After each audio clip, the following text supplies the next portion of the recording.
حضرت امام احمد بن حنبل فرماتے میں غلام خریدنے گیا،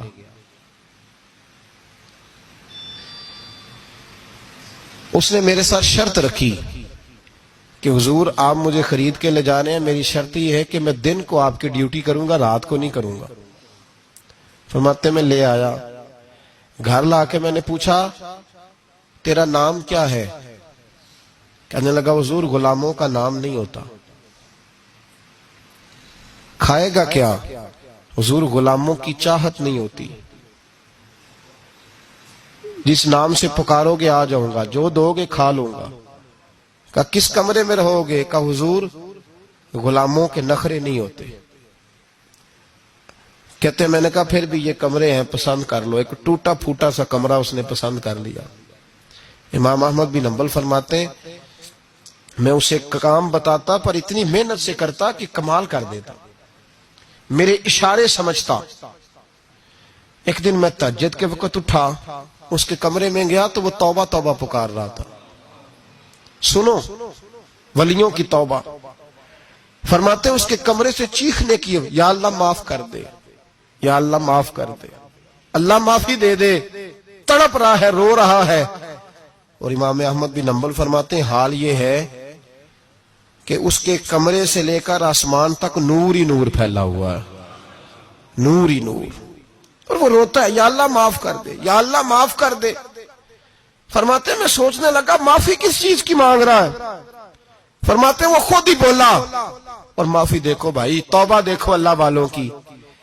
کہنے لگا اے اللہ میں تیرا بندہ ہوں، تو نے زندگی دی، نعمت دی، آنکھیں دی، کان دیے، سانسیں چلائیں، بغیر مانگے سارا کچھ دیا۔ چاہیے تو یہ تھا کہ میں دن رات تیری بارگاہ میں جھکا رہتا، پر مجھے معاف کر دے۔ میرے اوپر امام احمد بن حنبل کے بھی حقوق ہے، میرے مالک کا بھی حق ہے، اس لیے میں دن سارا عبادت نہیں کر سکتا، بس 5 نمازیں پڑھ سکتا ہوں، رات میں جاگتا رہتا ہوں تیرے حضور۔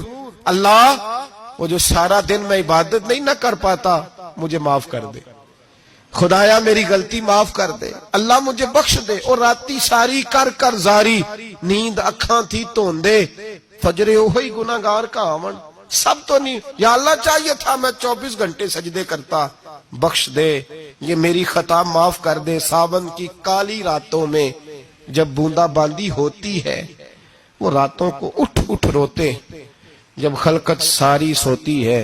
اور درویش کہنے لگے رات پوے تے بے دردانو، نیند پیاری آوے، درد مندانو یاد سجن دی، ستے امیان جگاوے۔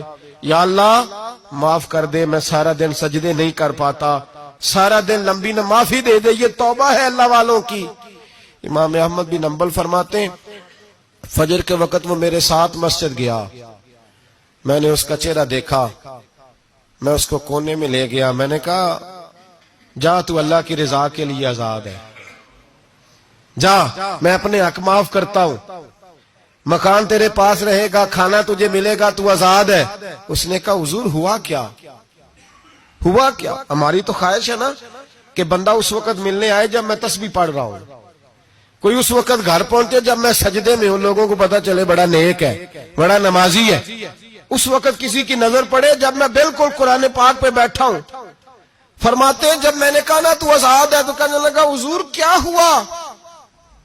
فرمانے لگے رات میں نے تیری توبہ دیکھ لی ہے، توبہ دیکھ لی۔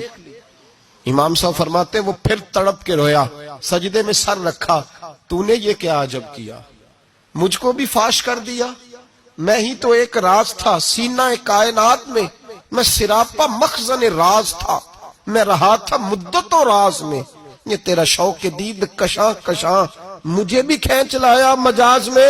اے اللہ پردہ ہی کھول دیا ہے تو نے، یہ عبادتیں، یہ توبہ، یہ ریاضتیں، یہ تیرا میرا راز تھا، اللہ تو نے پردے ہی کھول دیے، مہربانی کر مجھے پردہ پوشی عطا فرما، اللہ معاف کر دے، مجھے پردہ پوشی عطا کر۔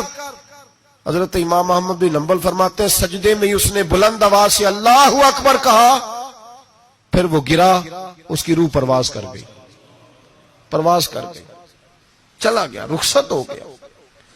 یہ عاشق کا جنازہ ہے، ذرا دھوم سے نکلے، محبوب کی گلیوں سے ذرا گھوم کے نکلے، او بھائی اس بات پہ بھی توبہ ہے کہ یا اللہ میں سارا دن نفل نہیں پیے، یہ اللہ کے ولیوں کی توبہ ہے. سارا کچھ کر کرا کے نا، سارا کچھ کر کرا کے پھر بھی معافی، ڈیوٹیاں کر کے ساری پھر بھی معافی، یا اللہ معاف کر دے. سارا دن عبادت کر کے پھر بھی کہ اللہ بخش دے. وہ نیکوکار ہونے کے باوجود توبہ کرتے ہیں.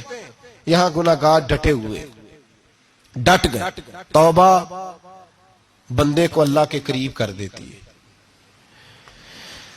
ہم لوگ کہتے ہیں گناہ ہوں گے تو توبہ کریں گے نا، اور ہمارے زمانے میں تو گناہگار ہے ہی نہیں، سارے نیکوکار ہیں.